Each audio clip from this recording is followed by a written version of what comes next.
बोलिए विष्णु भगवान लक्ष्मी माता की जय। श्री कृष्ण भगवान राधिका मैया की जय। मैं आप सभी को ये बताना चाहती हूँ कि हमारे 2 चैनल और भी हैं, मधुर भजन और आरती के लिए मन रखियो और डेली जनरल नॉलेज के क्वेश्चंस के लिए लर्निंग बाय डूइंग। इन दोनों के लिंक डिस्क्रिप्शन बॉक्स में दे दिए हैं, एक बार आप जाकर देखिएगा जरूर। आज हम पुरुषोत्तम महात्म अध्याय 3 का गुणगान करते हैं। अगर आपको अच्छा लगे तो लाइक शेयर सब्सक्राइब जरूर कीजिएगा। हे नारद जी, जो कुछ भगवान कृष्ण ने राजा युधिष्ठिर से कहा वही मैं तुमसे कहता हूँ। एक समय धर्मराज युधिष्ठिर जुए में दुर्योधन से सब कुछ हार गए तो द्रौपदी को बालों से पकड़कर दुष्ट दुशासन ने खींचा और वस्त्र भी पकड़कर खींचे तो श्री कृष्ण भगवान ने रक्षा की। उसके पश्चात युधिष्ठिर आदि राज्य को छोड़कर कामायक वन को चले गए। वहां पर वन में युधिष्ठिर द्रौपदी आदि बाल बिखेरे वन में रहने वाले हाथियों की तरह वन के फलों को खाकर अति दुख को प्राप्त हुए।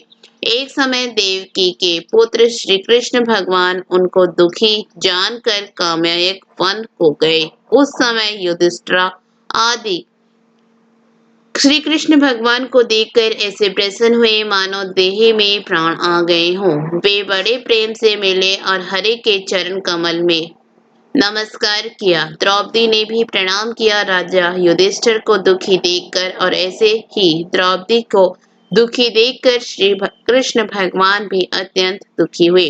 जब विश्वात्मा भक्त वत्सल भगवान ने दुर्योधन को भस्म करने के लिए क्रोध किया तो मानो करोड़ों काल कराल के समान मुख से प्रलय काल की अग्नि उठी हो और दांतों को पीसते हुए मानो त्रिलोक को भस्म कर देंगे। तब अर्जुन भय से कांप उठा। युधिष्ठिर और द्रौपदी तथा दूसरे उपस्थित वृंद हाथ जोड़कर भगवान को प्रसन्न करने के लिए स्तुति करने लगे।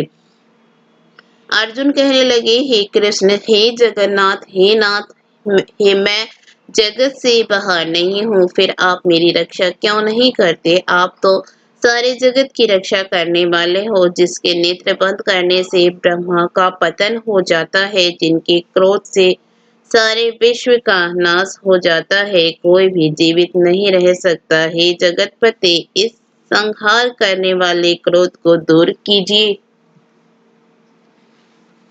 आपके क्रोध से संसार में प्रलय हो जाएगी। भगवान कहने लगे कि हे नारद जी, अर्जुन इस प्रकार कहकर हाथ जोड़कर श्री कृष्ण भगवान को नमस्कार करने लगे। तब श्री कृष्ण भगवान अर्जुन के इस प्रकार स्तुति वचन सुनकर शीतल हो गए। फिर प्रेम से व्याकुल होकर युधिष्ठिर आदि श्री भगवान को बारंबार नमस्कार करने लगे।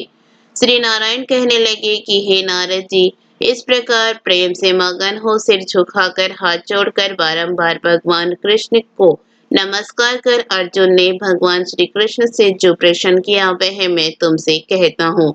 हरे भगवान यह सब सुनकर पांडवों के हितकारक वचन कहने लगे। कृष्ण कहने लगे, हे अर्जुन, मेरे वचनों को सुनो और आपने जो अपूर्व प्रश्न किया है इस समय मैं इसका उत्तर देने को समर्थ नहीं। यह गुप्त प्रश्न ऋषियों को भी कठिन है, तो भी हे अर्जुन, मैं तुम्हारी मित्रता और भक्ति से प्रसन्न होकर अत्यंत कठिन उत्तर को क्रम से कहता हूँ, सुनो। हे अर्जुन, एक समय में संयोगवश अधिक मास आया। उसको सब असहाय, निंदक, अपूज्य, मलमास और नबी की संक्रांति से वर्जित ऐसा कहते हैं। मल गंदा मास होने से स्पर्श करने योग्य नहीं है, सब कर्मों में निंदित है। इस प्रकार लोगों के वचन सुनकर वह मलमास कांतिहीन निरुद्योगी दुखों से युक्त मेरे पास आया और वैकुंठ में जहाँ पर मैं निवास करता हूँ स्वर्ग के सिंहासन पर बैठे हुए देखकर मुझको दंडवत प्रणाम किया और दोनों हाथ जोड़कर नेत्रों से आंसू बहाता हुआ इस प्रकार कहने लगा। इसके साथ ही तीसरा अध्याय समाप्त हुआ।